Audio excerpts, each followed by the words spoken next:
তো প্রবাসীদের কষ্ট কেউ দেখার আছে? বাংলাদেশে একটা শব্দ চলছে এখন, রিজার্ভ। রিজার্ভ শুনেছেন? রিজার্ভ কমে যাচ্ছে, রিজার্ভের সংকট, শব্দটা কি শুনেছেন? রিজার্ভ কি? হ্যাঁ, টাকা দিয়ে হয় না ডলার দিয়ে হয়? রিজার্ভ একটা কান্ট্রির উন্নতি, অগ্রগতি, প্রোগ্রেসের অন্যতম একটা মানদণ্ড বোঝা যায় সারা ওয়ার্ল্ডে। আপনারা জানেন কি না যে এই রিজার্ভের একটা বড় অংশ আসে প্রবাসীদের রেমিটেন্স থেকে?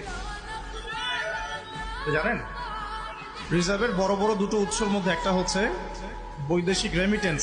আমাদের প্রবাসী ভাইরা বিদেশে গিয়ে যে হাড় ভাঙা পরিশ্রম করেন, মাথার ঘাম পায়ে ফেলে তারা যে রেমিটেন্সটা দেশে পাঠান, এটা দিয়ে একটা দেশের রিজার্ভের ডলার ঘাটতিও পূরণ হয় এবং রিজার্ভটা শক্তিশালী হয়।